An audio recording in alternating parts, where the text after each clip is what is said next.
Nous allons étudier ensemble dans cette partie deux méthodes permettant la mesure de la tension de surface. D'autres méthodes pourront être vues plus tard dans ce MOOC. La première méthode sera la méthode de la goutte pendante, basée sur l'analyse d'une goutte pendant à l'extrémité d'une seringue. Nous aborderons tout d'abord la résolution historique, puis celle utilisée actuellement. Nous verrons également qu'il est possible de déterminer la tension de surface d'un liquide en pesant des gouttes de ce liquide. C'est la méthode de Tate. Comme nous l'avons vu, la tension de surface est une caractéristique de la surface libre d'un liquide. Elle dépend de nombreux paramètres, comme la température ou la nature du fluide au contact du liquide, de l'air ou un autre gaz, voire même un liquide. La tension de surface est également très sensible à l'état de propreté de l'interface, elle-même liée à la présence de molécules tensioactives. On comprend alors l'importance de pouvoir mesurer la tension de surface dans des conditions de grande propreté, hors poussière et avec un matériel parfaitement propre et sec. Nous allons évoquer ici deux méthodes de mesure de la tension de surface, la méthode de la goutte pendante et la méthode de Tate.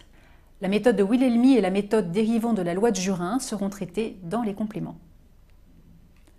Commençons par la méthode de la goutte pendante. Cette méthode repose sur l'étude de la forme d'une goutte de liquide pendante à l'extrémité d'une seringue. Cette forme résulte de l'équilibre entre les forces de gravitation et les forces de tension de surface.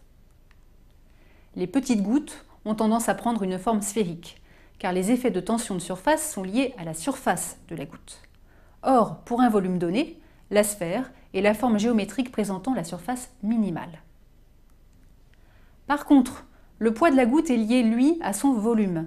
Les effets de la gravitation entraînent une déformation dans le cas des grosses gouttes. Cette vidéo illustre les effets de la pesanteur sur la forme d'une goutte pendante à l'extrémité d'une pipette. Dès que la goutte a un volume important, les effets de la gravité l'emportent sur les effets de tension de surface. La goutte se déforme et peut même finir par se détacher. Nous allons maintenant étudier de plus près une goutte pendante à l'extrémité d'un tube et présentant un axe de symétrie verticale. La somme des forces de tension de surface s'exerçant sur la goutte est verticale et dirigée vers le haut. Le poids est lui vertical et dirigé vers le bas. Faisons une analyse simplifiée de cette situation. Appelons grand R le rayon du tube auquel la goutte est fixée.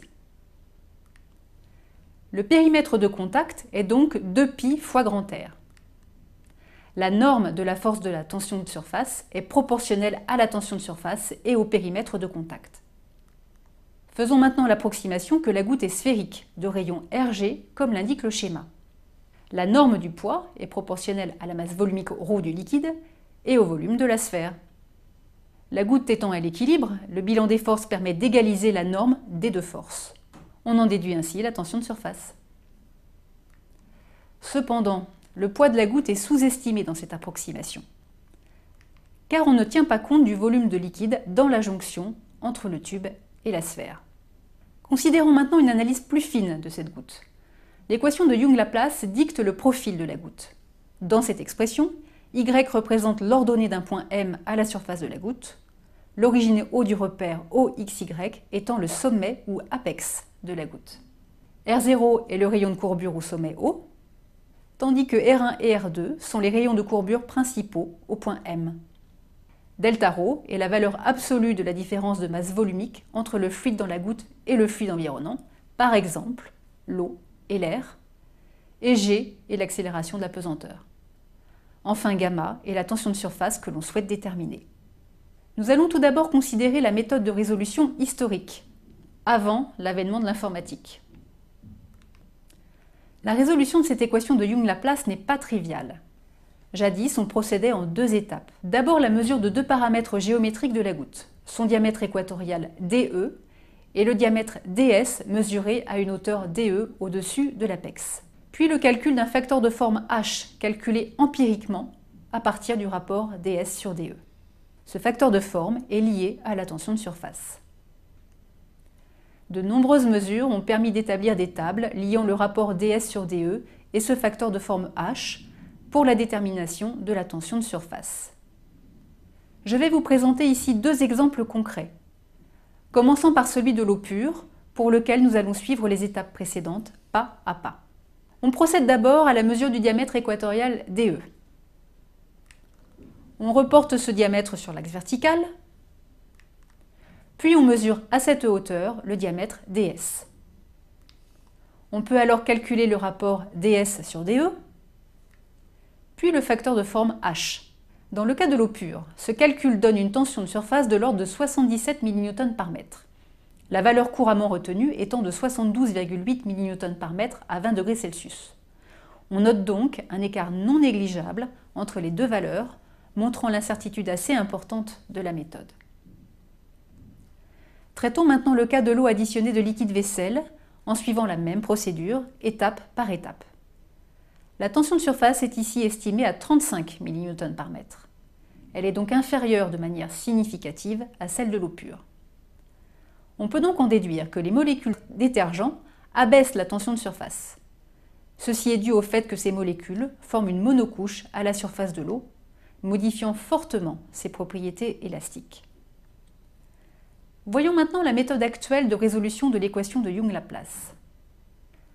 L'avènement des algorithmes de calcul, couplés à la réalisation d'images numériques, permet désormais de donner des résultats plus fiables.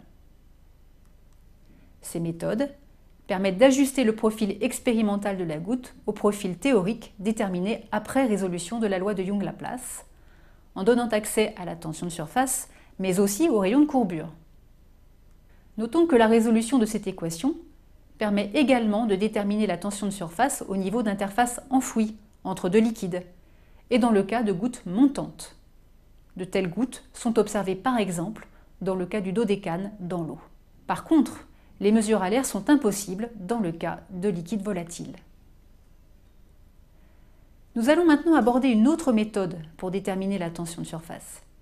Il s'agit de la méthode de Tate. Il s'agit ici de peser des gouttes se détachant d'un compte-gouttes. On pose m, la masse d'une goutte, et gamma, la tension de surface du liquide.